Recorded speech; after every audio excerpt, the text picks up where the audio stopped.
El poder temporal del Vicario de Jesucristo. Parte segunda. Lección 2. Tal es, pues, la revuelta que ha ido ganando fuerza estos 1800 años, y madurando para la hora cuando reciba su líder y cabeza.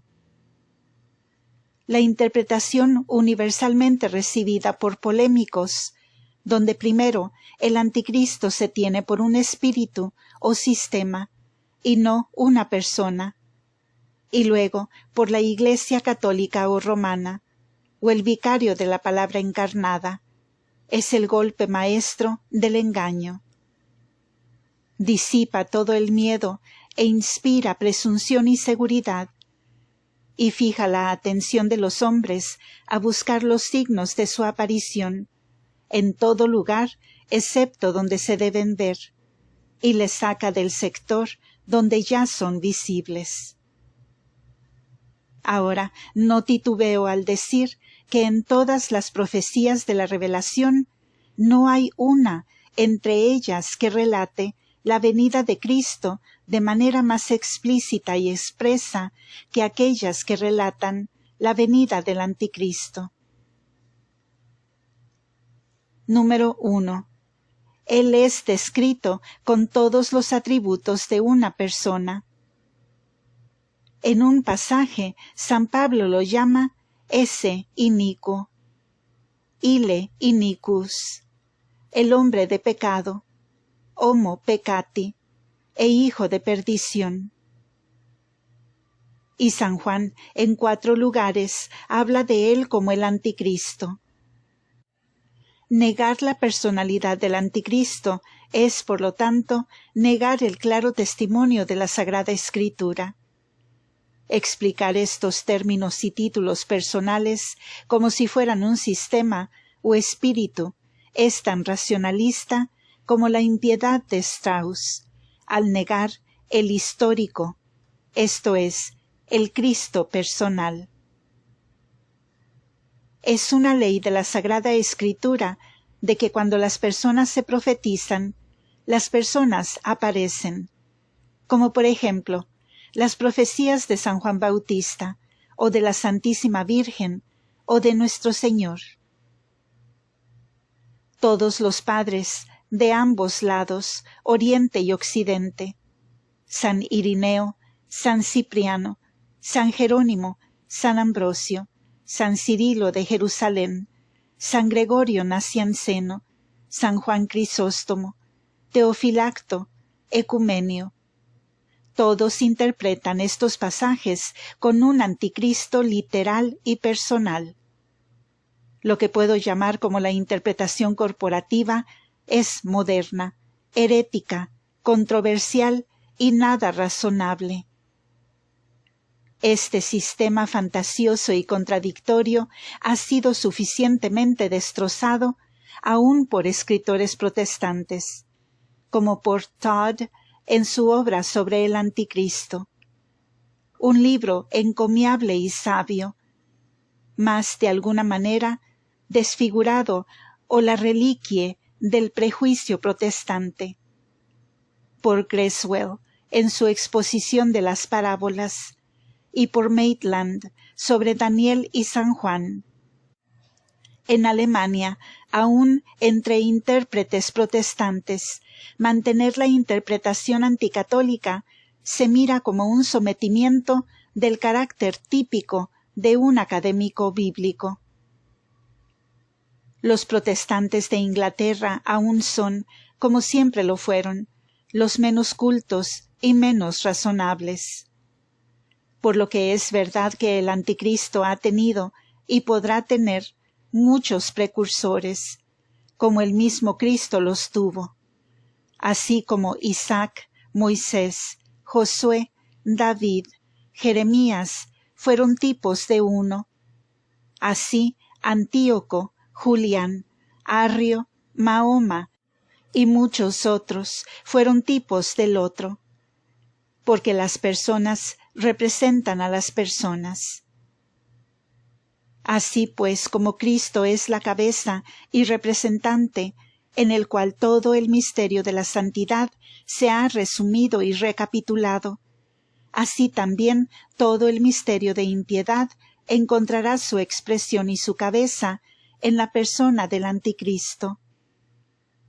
Podría bien encarnar un espíritu y representar un sistema, pero no es menos, pues, que una persona. También los teólogos opinan igual.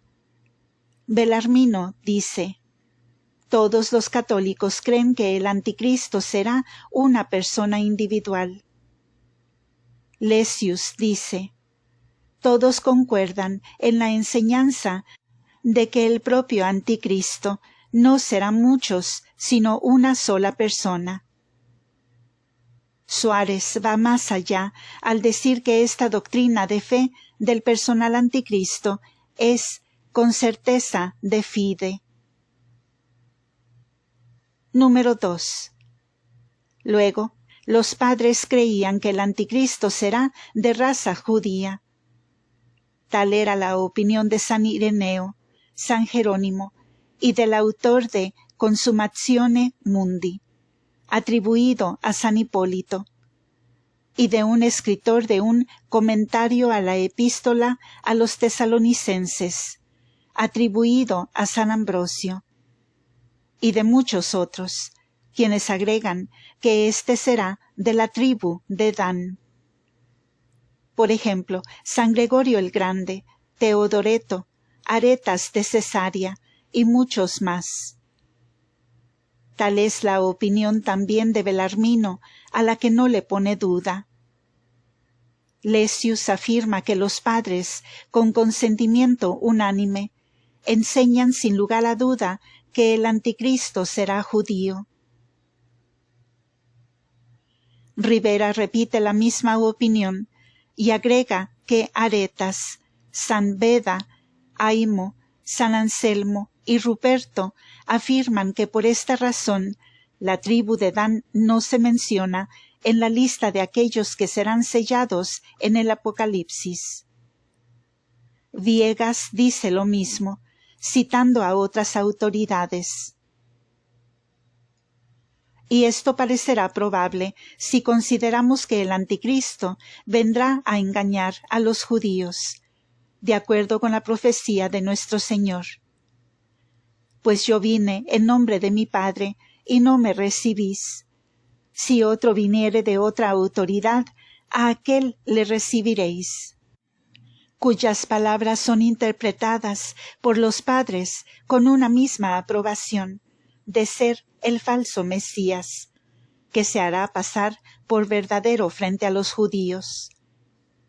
Y esto, pues, es la interpretación unánime de los padres, tanto del este como del oeste, como San Cirilo de Jerusalén, San Efrén Siriaco, San Gregorio Nacianceno, San Gregorio Niceno, San Juan Damasceno, y también la de San Irineo, San Cipriano, San Jerónimo, San Ambrosio y San Agustín. La probabilidad de esto también aparecerá si consideramos más aún que un falso Cristo fallaría en la condición de su triunfo si no fuera de la casa de David, y que los judíos siguen esperando su venida, que se han preparado para el engaño crucificando al verdadero Mesías, y por lo tanto es que los padres interpretan entre el verdadero y el falso Mesías por las palabras de San Pablo a los tesalonicenses. Por no haber recibido y amado la verdad a fin de salvarse, por eso Dios les enviará que obre en ellos el artificio del error, con que crean la mentira. Ahora, yo creo que nadie puede considerar la dispersión y preservación providencial de los judíos de entre todas las naciones del mundo, la vitalidad indestructible de su raza, sin creer que ellos son preservados para alguna acción futura de su juicio y gracia. Y esto se profetiza una y otra vez en el Nuevo Testamento. por ejemplo, en las epístolas a los romanos y a los corintios. Número 3. De esto podemos percibir un tercer rasgo del anticristo, a saber, que éste no será únicamente el antagonista, pero el sustituto o el suplantador del verdadero Mesías. Y esto se rinde aún más probable por el hecho de que el Mesías buscado por los judíos siempre ha sido un libertador temporal, el restaurador de su poder temporal, o en otras palabras, un príncipe político y militar. También es obvio que quien sea que de aquí en adelante los engañe en el pretendido personaje de su Mesías, debe entonces negar la encarnación, bajo cualquier reclamo de rasgos sobrenaturales que pueda mostrar en sí mismo. En su propia persona, él será una completa negación de toda la fe e iglesia cristiana, porque si fuera el verdadero Mesías, el Cristo de los cristianos, sería una falsedad. Ahora, tal vez no nos damos cuenta suficientemente de qué tan común e histórica la persona de tal engañador pueda ser. Estamos tan poseídos con la idea y visión del verdadero Mesías en la gloria de su santidad y humanidad, de su pasión y acciones divinas, de su resurrección, ascensión y derechos reales sobre el mundo y la Iglesia, que no podemos concebir cómo cualquier falso Cristo podría ser recibido como el verdadero. Es por esta razón que nuestro Señor ha dicho sobre estos últimos tiempos: porque aparecerán falsos Cristos y falsos profetas, y harán alarde de grandes maravillas y prodigios, por manera que aun los escogidos, si posible fuera, caerían en error. Esto es, que no serán engañados, pero aquellos que hayan perdido la fe de la encarnación, como los humanitarios, racionalistas y panteístas, pueden bien ser engañados por cualquier persona de gran poder y triunfo político, que restaurará a los judíos a su propia tierra, y al pueblo de Jerusalén una vez más con los hijos de los patriarcas. Y no hay nada en el aspecto político del mundo que entregue una imposible combinación como tal. Sí, el estado de Siria y la ola de diplomacia europea, la cual se mueve continuamente hacia el este, rinde un evento tal dentro de una probabilidad razonable. Número 4. Pero las profecías asignan a la persona del anticristo un carácter más preternatural. Es descrito como un obrador de falsos milagros. Se dice que su venida ha de ser de acuerdo con la obra de Satanás, en todo poder y señales, y falsas maravillas, y en toda la seducción de iniquidad a aquellos que se pierdan. Y aquí no puedo menos que percibir un maravilloso cambio que ha pasado sobre el mundo. Medio siglo atrás, los hombres que rechazaron la cristiandad ridiculizaron la creencia en brujería como superstición y a los milagros como boberías. Pero ahora el mundo ha superado hasta la fe de los cristianos en su credulidad. Europa y América están inundados de espiritualismo. No sé cuántos cientos y miles de médiums existen entre nosotros y el mundo invisible. Los mismos hombres que no permitirían a la bruja de Endor o Elimas el brujo pasar sin ser ridiculizados, creen en golpeteos en las mesas, y mesas que se vuelcan, y en clarividencias, y la comunicación con espíritus se suscitó del mundo invisible. En la escritura espiritista, la locomoción a través del aire, y la aparición de manos, y hasta de personas. Revelaciones del estado de los muertos, de secretos entre los vivos, y coloquios repetidos y prolongados con los muertos. No solo son creídos, sino practicados habitualmente, y casi de día en día. Ahora no es mi objetivo, al menos no por ahora, valorar estos fenómenos. Es suficiente para poder decir que para los que creemos en un mundo invisible y en la presencia y lucha de espíritus entre el bien y el mal, tales cosas no representan ninguna dificultad.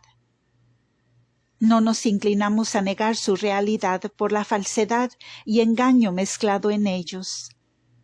Son precisamente lo que la Iglesia siempre ha condenado y prohibido bajo el nombre de brujería, en el cual hay un organismo real y preternatural rodeado de mucha impostura.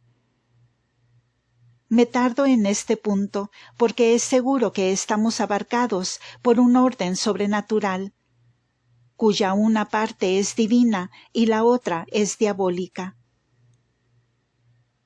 No es nada magnífico que aquellos que rechazan el orden divino sobrenatural se conviertan en creyentes inmoderados de lo diabólico. En esto tenemos ahora ya una preparación para la decepción, de la cual escribe San Pablo. La época está propicia para el engaño. No creerá en los milagros de los santos, pero beberá copiosamente el fenómeno del espiritualismo.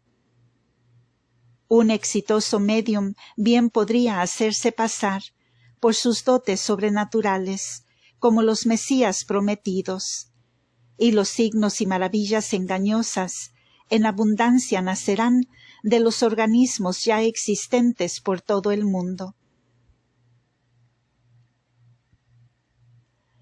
Número 5. La última característica de la que hablaré es más difícil, tal vez, de concebir.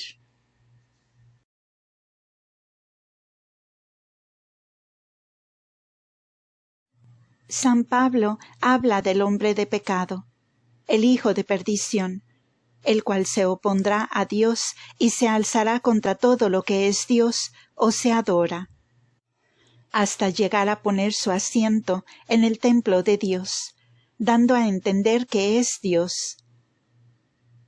Estas palabras se interpretan por los padres para significar que él clamará tener honores divinos, y eso en el templo de Jerusalén. San Irineo dice que el anticristo, siendo un apóstata y un ladrón, clamará ser adorado como Dios, y que se empeñará en mostrarse como Dios. Lactancio, que se llamará a sí mismo Dios. El escritor bajo el nombre de San Ambrosio dice, afirmará ser Dios. San Jerónimo se llamará a sí mismo Dios y clamará ser adorado por todos.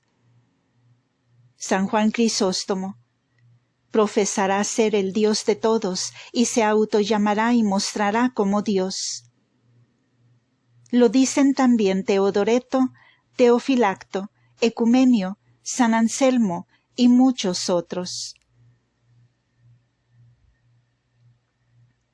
Suárez, al explicar este pasaje, dice: es muy probable que el anticristo no creerá ser lo que enseñará, y compelerá a otros a creer. Porque, aunque al principio podrá persuadir a los judíos de que él es el Mesías y que es enviado por Dios, y pretendería creer que la ley de Moisés es verdadera y que debe ser observada, pero él hará todo esto con disimulo, para engañarlos y obtener un poder supremo.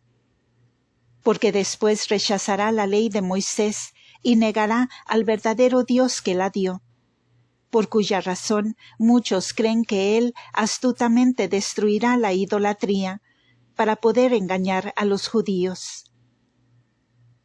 Cuán grande su perfidia será y lo que realmente creerá con respecto a Dios no lo podemos conjeturar.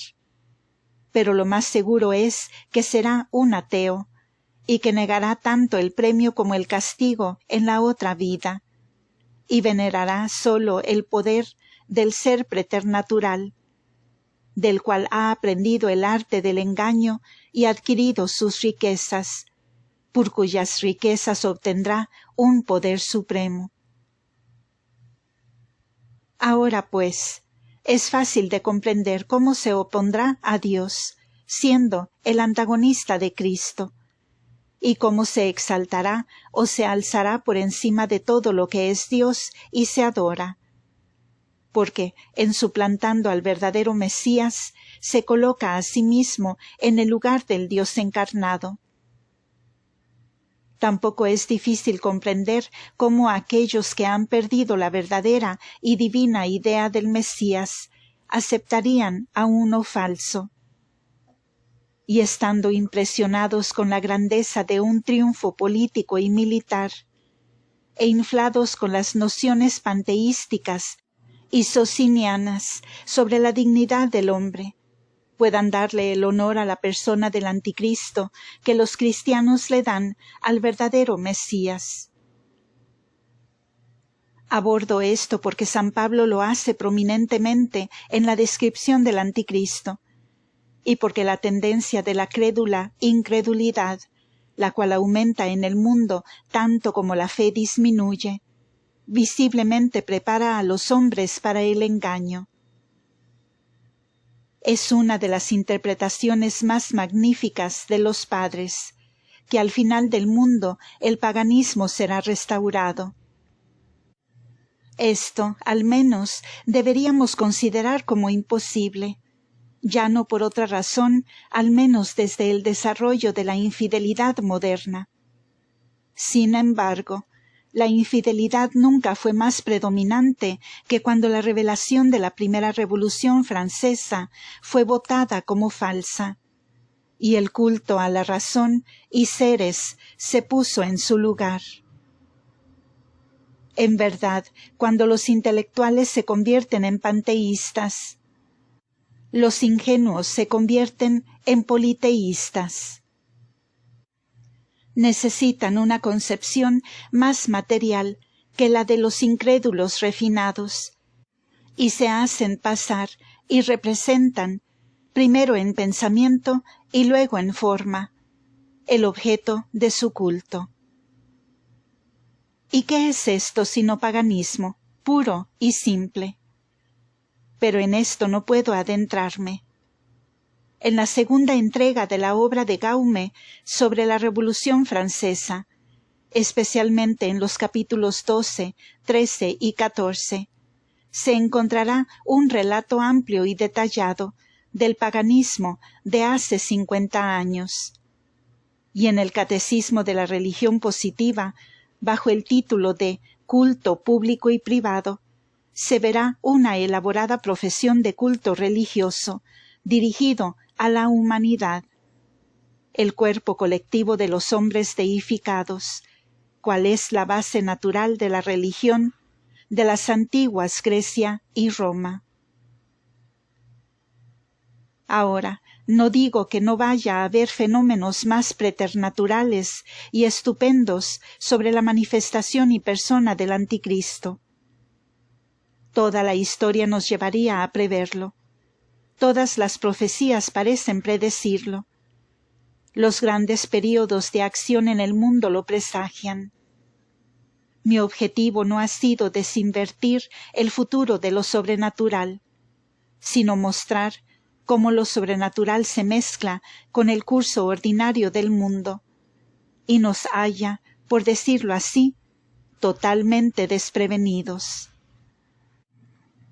El reino de Dios no ha de venir con muestras de aparato, pero está en medio de nosotros, en completa presencia y poder, bajo aspectos que nos parecerían comunes y camuflajeados, en las corrientes de la acción humana, en movimientos nacionales, en la política de gobiernos y en la diplomacia del mundo.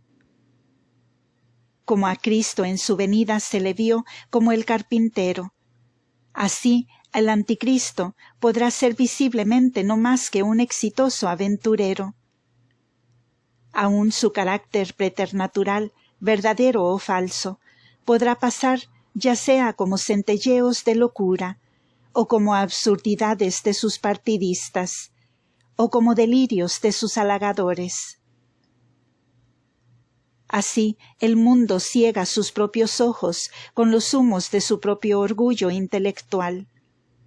No hay nada fuera de contexto o proporción, así como estamos acostumbrados a decir del siglo XIX, que una persona saldrá de sangre judía, natural de alguno de los pueblos de Europa, un protector de los judíos, de los oficiales de la corona, de los periodistas y cables telegráficos, de las revoluciones de Europa, aclamado como su salvador, del dominio político y social de los cristianos, rodeado del espiritualismo anticristiano y anticatólico, un archimedium, profesando ser más que Moisés y Mahoma, esto es, por sobre su estatura y proporciones humanas.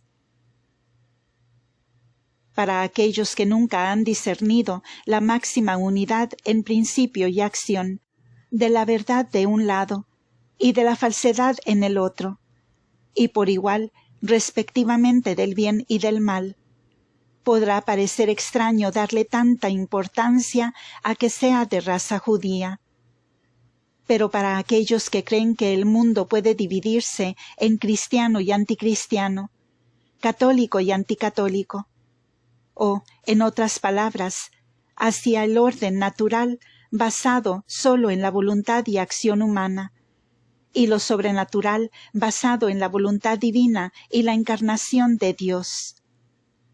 Pronto se verá que es la pregunta más vital y decisiva de todas.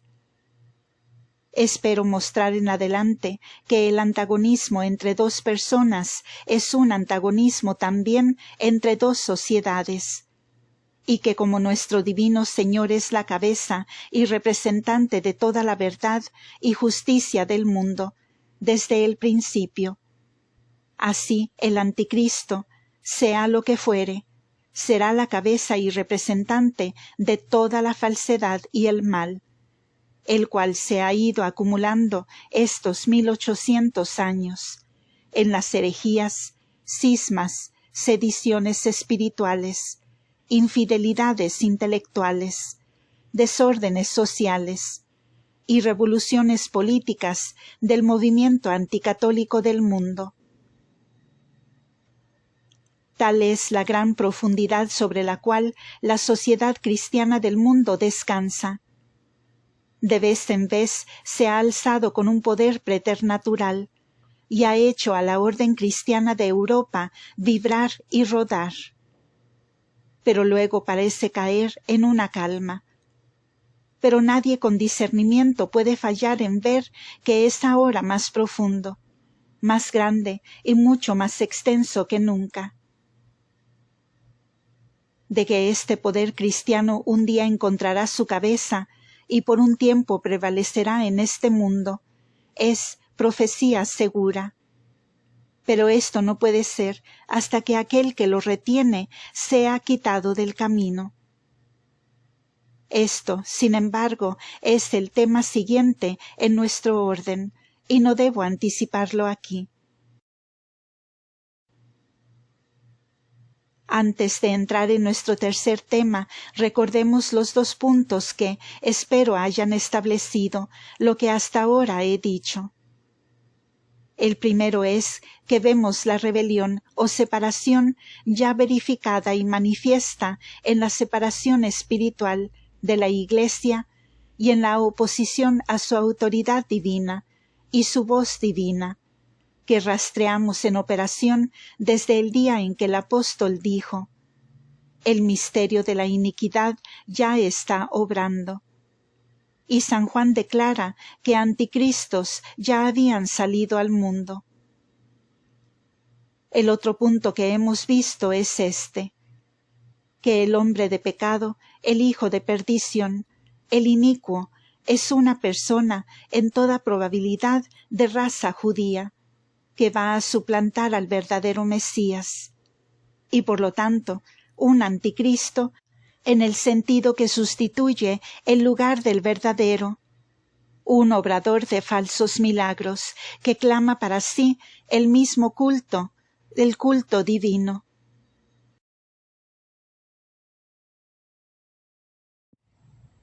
Fin de este episodio. Gracias por escuchar.